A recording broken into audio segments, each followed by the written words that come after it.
Scolastique Pidgeot, donc c'est la petite sœur de ma grand-mère paternelle. Et je l'ai côtoyée durant toute mon enfance. Sœur Philomène donc, lui a été présentée. Sœur Philomène, donc, qui est dans une tribu à Bondé et qui voit arriver l'homme sur le cheval et sa femme qui marche à côté avec son gros sac, son gros pouchi, là, tout chargé, tout courbé, alors que l'homme, il est là, rien dans les mains. Et c'est ça le déclic de Sœur Philomène pour l'émancipation de la femme. Elle a trouvé Wawa. Elles étaient toutes les deux d'accord pour dire que les femmes Kanak travaillaient beaucoup, beaucoup, et on leur demandait beaucoup.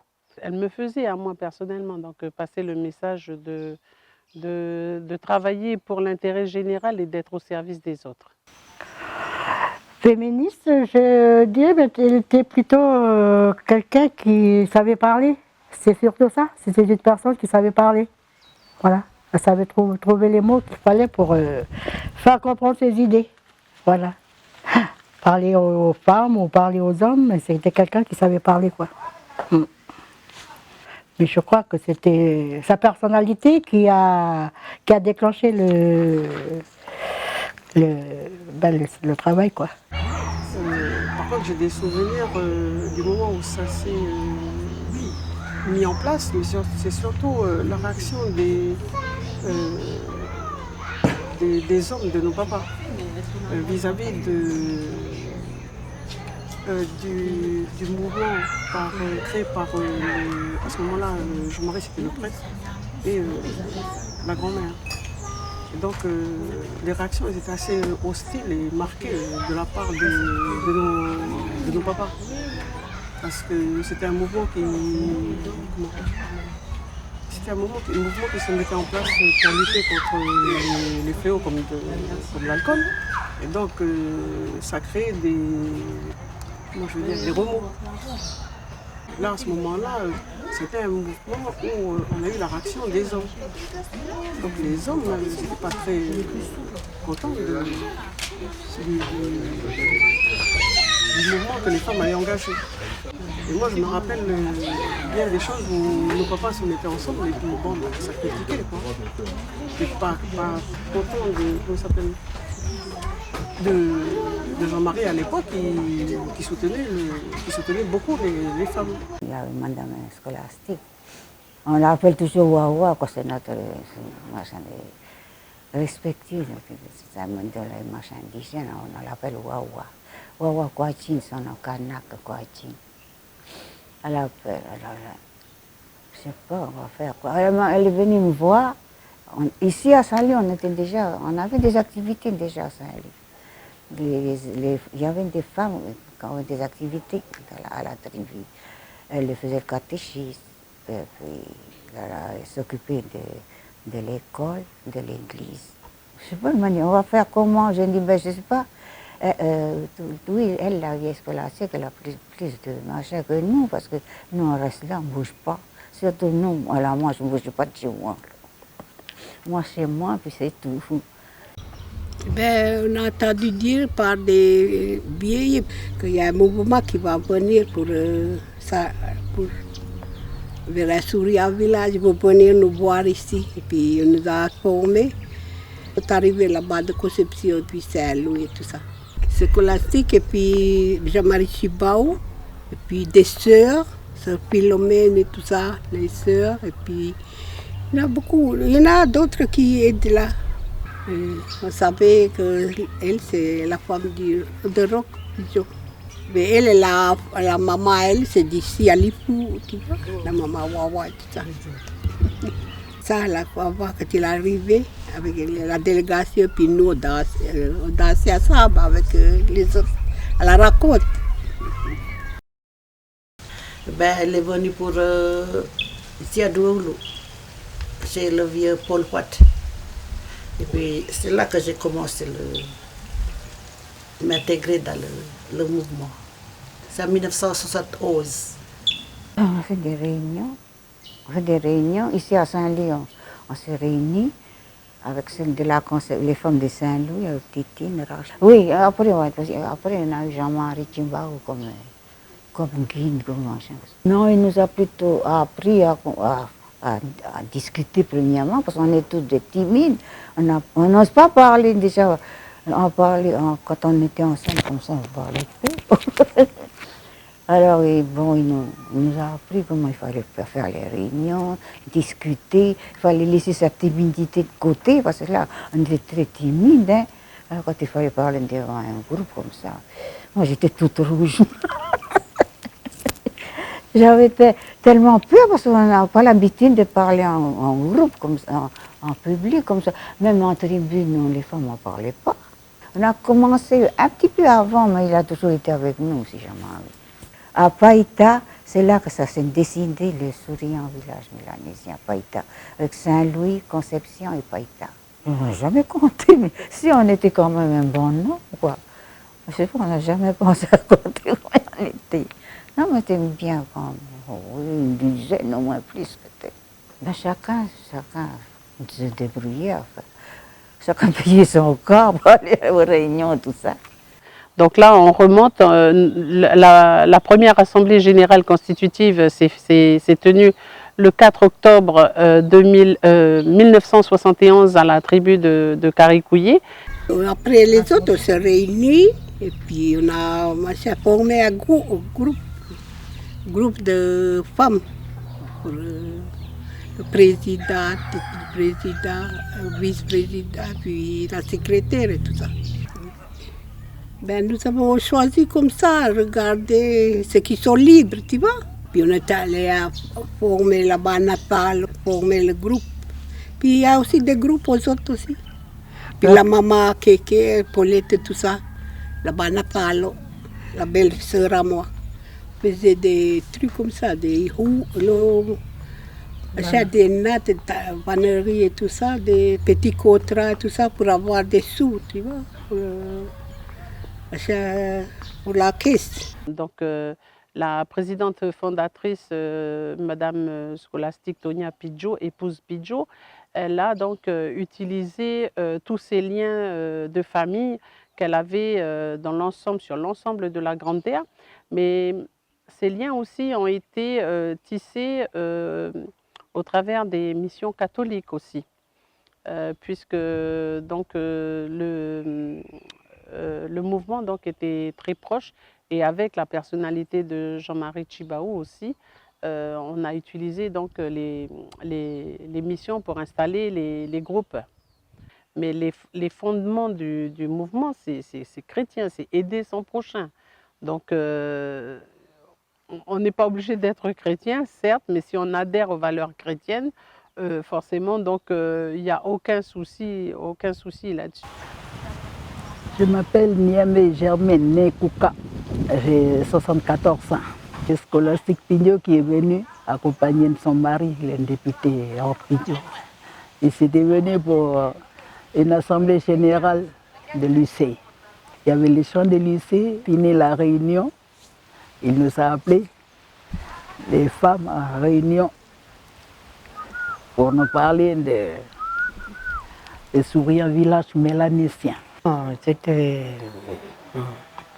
bien avec nous, on garde le temps. Oui. Moi, mon mari, on était d'accord pour l'association. Oui. Quand on est dans l'association, ben, dans nos cœurs, tout ça, on dit que je travaille pour mon pays, pour développer le pays, tu vois, mon village et tout ça. Nous, on a fait toujours des réunions, c'est des réunions politiques et tout ça, avec Jean-Marie et tout ça, puis les sœurs et tout ça. Mais lui, il était toujours là avec nous et nous aider parce qu'il est bien aussi pour nous aider, les femmes et tout ça, les mamans. Puis les sœurs et tout ça, on était bien, stables. Nous aider aussi, des idées pour travailler. Oui, après, quand on a constitué le bureau des souriants, on a organisé beaucoup de choses. Les visites de propriété dans le village, premièrement. On s'occupait aussi des élèves. On avait des marches avec les instituteurs, tout ça. On visitait chaque village. Il faut que ce soit, que chaque village. Alors on disait aux personnes, on va faire une visite de propriété là, chez vous, aux alentours, et puis à côté. Alors là, ben oui, ça s'est bien fait. Parce qu'avant, on restait comme ça, on ne s'occupait pas. Il fallait nettoyer, il faut faire des jardins. Mais avant, il faut embellir chez nous. Quoi. Bon, mais avant, on restait comme ça. Si c'est propre, c'est propre. Si Après, on a fait les concours de jardin, concours de propriété. On dit ça, concours de propriété dans chaque village. Enfin, nous, on a fait chez nous, puis après, un groupe, on fait aussi chez eux. Ben, c'était difficile aussi qu'on a commencé le machin de propriété chez chacune parce qu'on n'osait pas aller dire à l'autre qu'il faut nettoyer chez toi. On s'était dit de chacun avoir sa douche.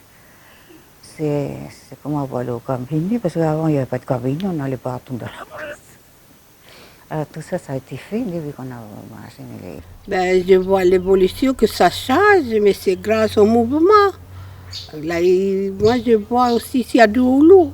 Nous, on faisait des jardins fleuris, dans nos maisons, tout ça, nettoyer, visiter. Chaque année, on visite dedans, dans la case, les têtes d'oreiller, tout ça, bien propre, les nattes et tout ça. Et puis les jardins tout autour, pour le nom du Souria, vers Souria village, maintenant, il faut faire sourire le mot de l'homme. Tout autour de nous, il faut sourire, c'est là le nom du mouvement, bien propre et tout ça. La structuration du mouvement vers un souriant village mélanésien donc, a pu traverser toutes ces décennies parce que justement donc, son assise est constituée de la coutume et puis de l'Église. En deux mots, donc, les personnes, les personnalités qui sont donc engagées à prendre des responsabilités à l'intérieur du mouvement, ce sont des épouses ou des femmes de forte influence ou qui possèdent donc un réseau de par leur mariage ou bien donc leur clan ou leur famille pour justement donc étendre l'action du souriant village au-delà de la tribu dont elles sont d'origine. Mais là, 5 ans après, le mouvement donc s'est structuré en réseau pour justement donc porter l'organisation du festival Mélanésia 2000 qui devait se dérouler en 1975. Il me semble que le mouvement donc, a été remarqué grâce à son travail et son implication aux côtés de Jean-Marie Tjibaou dans l'organisation du festival Mélanésia 2000. Ah oui, c'est nous le mouvement qui a participé beaucoup pour faire les démarches. C'est moi avec Jean-Marie et puis là, il y avait une grand-mère. On a été voir tous les franchement, vous oubliez les noms de monsieur qu'on a été voir pour demander faire le mélanésien. On a fait beaucoup, nous les souriants là. On a préparé les sites pour faire. On a été débroussés là-bas. Place pour préparer place. C'est nous les souriants de Saint-Louis qui a été débroussés là avec la fusille, vous avez les collines là, pour faire la pour préparer les costumes d'un danseur. On faisait ça avec des machins de la Louise, les feuilles de la Louise. On grattait là-bas au cric, là-bas, dans le cric, grattait à la rivière. Ben oui, pour nous, parce que bon, ça facilite beaucoup de choses pour faire le travail à la tribu. Comme la femme du chef, il faut faire des choses à la tribu, il faut la permission aussi du chef. À tous les événements politiques, le souriant village était là, et en particulier donc aux côtés après donc il y a eu la naissance de Louis Callot et puis de l'Union calédonienne, et le souriant village donc a toujours été pas très loin de toutes ces grandes décisions politiques qui ont accompagné la revendication kanak ici. Je ne pense pas que la structuration en association soit une limite pour nous parce que justement donc c'est comme quand on accède à des responsabilités, c'est comme à l'intérieur du mouvement, c'est comme se voir confier une maison. Donc on gère ou en tout cas on occupe une responsabilité, comment on gérerait notre maison. Et puis tant qu'on ne nous a pas remerciés, eh ben, on continue le travail, quoi. Mais pour une présidente, il faut avoir un cœur doux, il ne faut pas s'énerver, il faut adapter à tout ce que d'autres femmes peuvent les supporter. Parce que ça, c'est dur. L'union fait la force. Il faut savoir adapter à tous les caractères de chaque femme. Comme ça va bien marcher le mouvement. Nous, on a marché à Dioulou, là, pour contre l'alcool, pour battre l'alcool ici à la tribu. Ben, nous, les femmes, on a contesté. Il ne faut pas qu'on voit l'alcool ici à la tribu de Dioulou. Je crois que sur le village, ça a bien marché parce que c'était le premier groupe de femmes qui s'est fondé sur Nakiti. Parce que c'était la première fois qu'on demandait aux femmes de se responsabiliser, quoi. Voilà. Ben, se responsabiliser, ça veut dire, je dirais que, je sais pas, savoir prendre soin d'elles, savoir prendre des initiatives. Parce que avant, moi maintenant je parle, bon, je n'ai pas le problème de parler, mais je crois qu'à partir de la création d'une association, d'un groupe de femmes, à force de sortir et se retrouver et parler, la parole elle devient facile après. Quand on partait dans les salles, bon, je parle des mamans et des grand-mères, parce que quand elles partaient, c'était pour moi pour un week-end, 3-4 jours, mais elles partaient, les maris restaient à la maison. Puis je crois que ça a donné à réfléchir aux maris quand les mamans elles partaient, quoi. Que ça, c'est un travail qu'elles doivent faire. C'est je dirais comment ça? C'est une façon à elles de sortir. De sortir du quotidien qu'elles vivaient tous les jours à la maison avec, bon, nous on a les maris, les enfants, dans le quotidien de la femme, quoi. Puis à partir de là, mais voilà. Maintenant, ça a changé.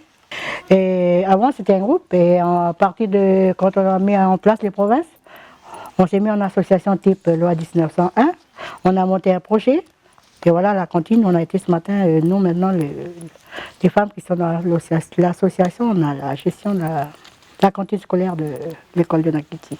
Le travail qu'on fait à la cantine, c'est de récupérer le repas qui est préparé à la cantine provinciale de Canala. On revient ici, on fait le service de bouche, après on fait le ménage. Voilà. Et là, ça fait 30 ans ça fait 30 ans qu'on fait la cantine à Nakiti.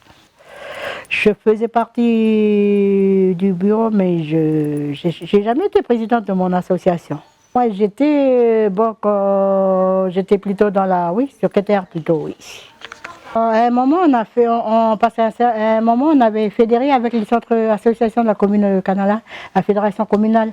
Et à partir de la fédération, on participait à ces événements qui étaient organisés par la mission de la femme de la province Nord, pour les abus d'alcool et violences. Le futur, mais je ne sais pas.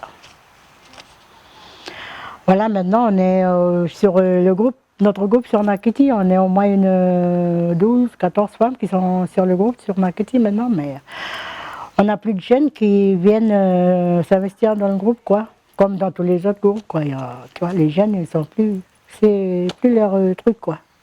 Avec des jeunes, oui, des jeunes et des moins jeunes, mais voilà. On a eu un moment, c'était la boum, quoi, mais après, voilà. Il y en a qui ont tenu, il y en a qui sont en sommeil. Sur un village, ça m'a permis de voyager, de tout voir d'autres pays que la Calédonie, quoi. Je suis partie au Vanuatu, je suis partie à Wallis et tout ça. Voilà. Non, je crois que si on a tenu 50 ans, c'est par rapport au, je dirais, devoir de mémoire. On était déjà préparés à ces départs. Quand on vivait, alors des fois elle partait, c'était 2 jours, c'était bon, c'était toujours notre maman qui partait pour des grands rassemblements, c'était important parce que c'était pour la femme. Je ne savais pas trop ce qu'elle allait faire, mais c'était important, donc nous c'était surtout aller l'accompagner, aller la chercher quand elle revient. Et puis je veux dire, c'était presque à l'image de la tribu de la Conception, parce que ça... On avait causé déjà ces mouvements-là avec le grand-père et la grand-mère. À l'époque, quand lui il faisait ses déplacements à l'extérieur du pays, donc à chaque fois c'était toute la tribu qui allait les accompagner. Quand ils arrivent, c'est toute la tribu qui pour les rechercher. Donc on était habitués à cette manière de vivre. Et ma mère, elle partait tranquillement. Elle pouvait rester absente 2 jours, mais bon, elle était apparemment autonome. C'était notre père qui s'occupait de nous. Ça va. Lorsqu'elle retourne, ben, on est très curieux, on a envie de savoir il s'est passé quoi ici, c'est qui le bureau, comment le bureau a été renouvelé, qui le représente. C'était important de connaître tout ce mouvement-là, parce que c'était la portée des femmes. C'est un peu comme ça qu'on l'a vécu.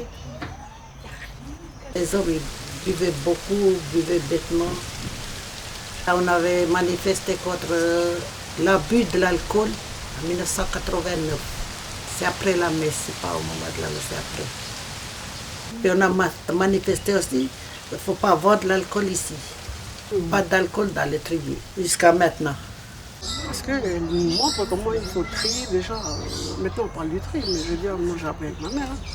On ne mélange pas les boîtes de conserve avec les choses en plastique et puis le carton. On a fait ça à la maison. C'était l'éducation, tout simplement. On dit plein de choses aujourd'hui, on met des mots, mais ça on a appris depuis. C'est l'éducation. Toujours on travaille pour le mouvement. On s'occupe de nos enfants, l'éducation de nos enfants, on fait attention toujours aux plus petits, on fait attention aux voisins, celui qui habite à côté. On a gardé au fait ce qui fait le fondement de la tribu, c'est le travail en communauté. On n'est pas tout seul, on regarde toujours celui à côté. Les groupes vont se retrouver ici, on va se retrouver et discuter sur... Chacun apportera une des valeurs qui font le socle de l'association. Il y en a qui parleront de l'éducation, il y en a qui parleront de la santé, de l'alcool, etc., etc. On mettra tout ensemble, on travaillera ensemble autour des ateliers au Centre culturel Tjibaou et ensemble, on va projeter l'association dans les prochaines années à venir. Tous les valeurs de l'association qui ont été initiés par nos aînés, et on continue à les faire, ils sont toujours d'actualité, et on va les faire évoluer avec la société actuelle, avec les moyens actuels. Le Souriant Village mélanésien, moi j'ai beaucoup d'espoir pour ce mouvement, parce que c'était un mouvement précurseur. Pour les mamans de cette époque-là, ils avaient ces besoins-là, comme d'aller partager avec d'autres, tout ça. Leur savoir, de s'améliorer au quotidien. Et nous, on a déjà ça, on a acquis avec ces femmes-là. Maintenant, on peut imaginer un Souriant Village, toujours avec les mêmes bases, parce que c'est important. Et c'est très intéressant, en fait, ils ont mis en place. Mais nous, on peut l'agrandir, ce qu'on peut faire, nous, femmes, dans les tribus, pour contribuer à l'économie en créant des petits, je sais pas moi, des petits commerces, des petits emplois pour les femmes d'aujourd'hui. En fait, il y a déjà des associations dans le district, dans la tribu, et Souriant Village, en fait, on peut créer des ponts entre toutes les associations. Parce qu'il faut faire intéresser beaucoup de jeunes, quoi. De jeunes, parce que c'est nous, finalement, l'avenir. Ensemble, nous allons travailler pour les prochaines années de l'association. Pourquoi pas dans les 50 prochaines années à venir.